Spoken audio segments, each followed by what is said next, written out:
Hello all, Sique here. Welcome back to the Path to Unpunishable. Today we're covering card 4, the chain of favors. So in the empty cup, we assumed that the people asking for your time, energy, and attention were treating all three with respect. We assumed good faith.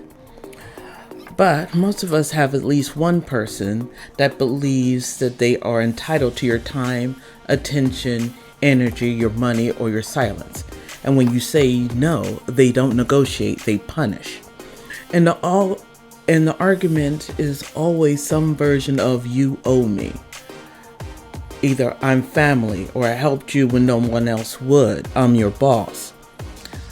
I can make things easier or harder for you. We can do this easy way or the hard way. You messed up once, and I will never let you forget it. So you have to do a lot of things to make me forget that I remember that thing that I'm going to punish you with. This is the chain of favors.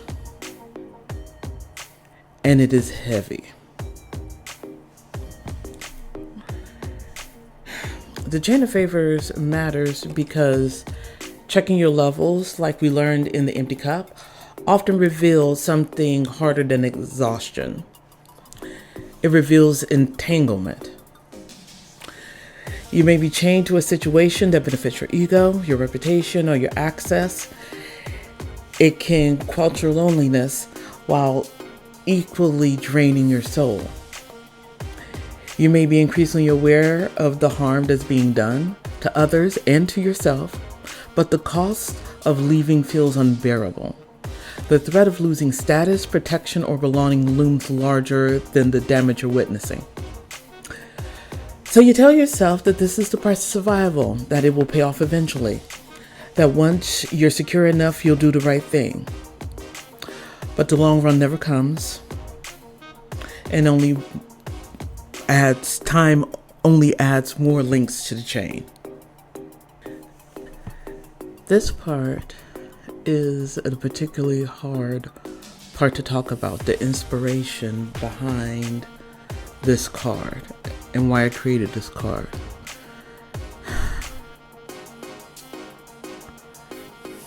Because it's not only people asking favors of you or being weighed down by the chain of favors when it comes to you, but it's also when it comes to someone else. And the harm that we cause because we're cowards and we want comfort instead of being courageous. We want access. One time I told someone I believed was a friend about the harmful behavior from a mutual friend. And she agreed with me completely, had her own stories. She saw the harm and she understood the stakes. And I swear to you, in the next sentence, she told me that she didn't want to do anything about it because she wanted that friend to buy her an iPad. That is not a metaphor. That was literally the reason she gave. Another friend knew what was happening as well, and she never challenged it. Instead, she seemed to enjoy accepting invitations from that same person in front of me, even though it never stopped her from coming to me for help when things inevitably went wrong, or for assistance or something to boost her ego.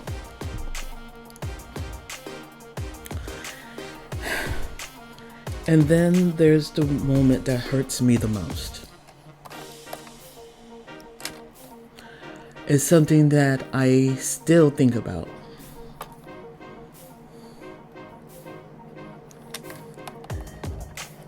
It's one of the reasons why my child doesn't speak to me.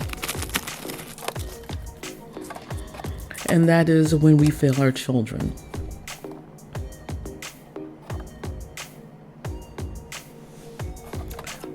I had another mutual friend dealing with the same person who had a daughter child about 15, and she would stay at his home for the weekend to help the parent who worked. Her dad worked. And he had started an emotional relationship with the child that caused her to just become infatuated. And he did it purposefully. And it's something that we knew he did. Let me be clear, we knew this. We knew that it is something that he does. And we said nothing about it. This child had the courage to say no and want to be somewhere else when this time came around, because once again it was work. And asked to stay with me. And I gladly did. And I enjoyed the time. And when she had gotten up the courage to sit up there and speak her truth and expose the harm that was happening to her, I betrayed both her and my daughter. She wanted to use my scanner so she could digitize a graphic novel or a comics page.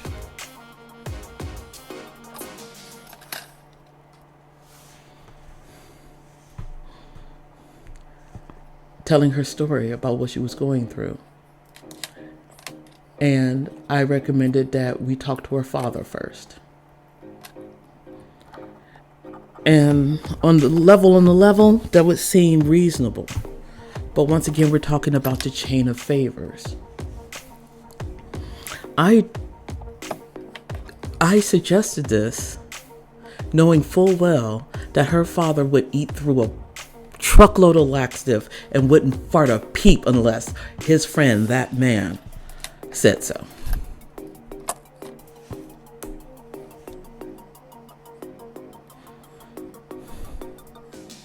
I did keep a copy of it on the computer, though.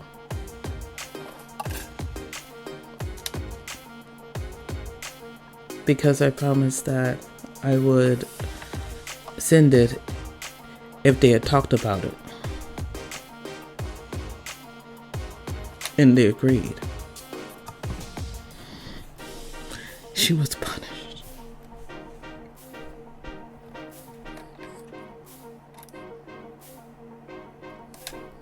She was punished for it.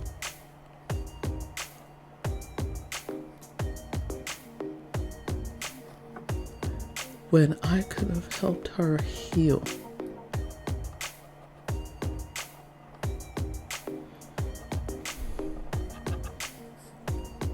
But I was a coward.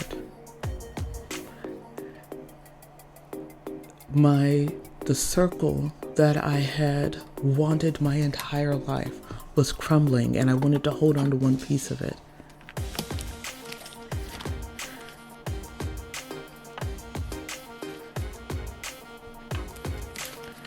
And I got my reward, but I have to live with the fact that I have done deep damage. Not only to her, but also to my child. Once again, this is one of the reasons why that full betrayal of trust is one of the reasons why she doesn't speak to me. And I'd like to think that once I realized that and started making corrective action consistently over the years, because it's been about 15 years since it's happened. Maybe 15 years since it happened. And for as far as I know, it continues to. This behavior, as far as I understand, has not stopped. But I could have slowed it down. And I let my cowardice take over. And I'd like to think that me understanding that and taking steps to correct that is what's giving her the space to heal this wound in her own way and at her own time.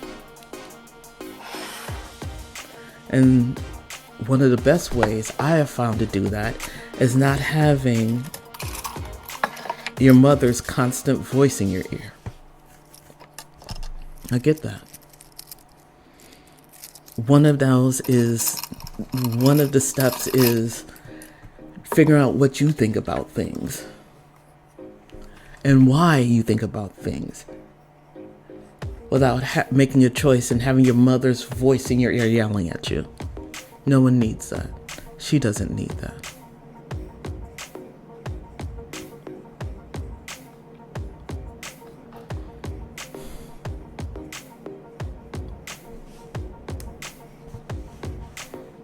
Choosing comfort over courage.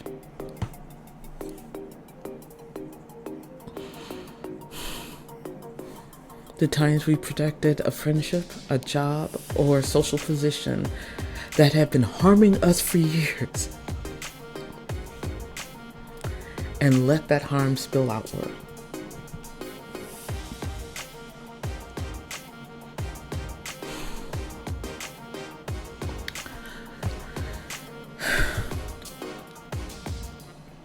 The art for the card and the card itself isn't about villains and victims as so much so is about people making trades they don't want to look at too closely. The chain around the arm is beautiful, well crafted, and can even be seen as a luxury item. Many people who know me know I have a deep love for the little blue box, and that is what I was thinking about when I crafted the chain. But it chokes nonetheless. It's about favors that stop being kindness and start becoming leverage. About the quiet corrosion that happens when silence is rewarded. In this illustration, the cup sprites are eating the locks. The locks of you owe me. They hold that chain together, but thankfully it's also the weak spot. Once your actions and words make it clear that you will not be confined in this way, the chains fall away. But you still have to heal to the wounds. And with that, with healing, let's talk about this through the lens. Empathy helps you understand that people get trapped in these chains, fear, scarcity, and the longing to belong to powerful forces. Truth names the reality. Favors tied to silence are not generosity, they are control. Kindness refuses to pretend that harm is neutral just because it's convenient. Anti-greed exposes the transactional logic at play, the belief that access, safety, and reward must be bought with compliance. And joy appears after the chain is acknowledged. Joy doesn't live in secret bargains or coerce or loyalty. It waits on the other side of honesty, even when honesty costs you something. Through the lens, the chain isn't just personal, it's systematic. And systems like this don't dissolve on their own. So, with this card, it teaches you a brutal truth. That sometimes we lie to ourselves about why we stay. We say the toxic relationship offers protection, opportunity, or future gain, but underneath that story is often something far more challenging to face: avoidance, accountability, fear of loneliness, and terror of retaliation. We know deep down that peace requires friction, that setting boundaries will anger people who benefit from our silence. Some individuals would rather destroy you than face the responsibility of their own actions. But the chain of favor teaches discernment. It asks you to notice when generosity ends and coercion begins, where the gratitude is expected instead of mutual care, and where your complicity is quietly being purchased, whether it's implied or explicit. But understand that this card does not demand perfection. It requires clarity. So, on the path to unpunishable, This card marks the point where you stop bargaining with your conscience. It asks you to face the truth. It asks you to face the loneliness. It asks you to face the consequences, and then to build anyway. Because an unpunishable life isn't free from loss, especially at first. It's marked by it, but it's also free from blackmail. What it is free from blackmail. It's a life where your integrity is no longer collateral, where favors don't become strings and silence no longer the price of safety. Because you can't dismantle a chain without feeling its weight. You can't do it. But once it's visible, it can no longer pretend to be kindness. And with that in mind, I have a prayer and a blessing for you. Imagine the chain in your hands, not abstract, symbolic, but real. Feel the metal, look at the shine, and notice which links are forged by fear, which by a desire, and which by silence. And we're not going to condemn you, and you're not to condemn yourself for carrying it, but you are allowed to set it down. May you find the courage to name what is costing you your peace. May you survive the discomfort of honesty. May you build a life where favors are freely given or not given at all. The chain breaks when it is seen. Amen. Talk to you soon. For card 5, the ghost of approval.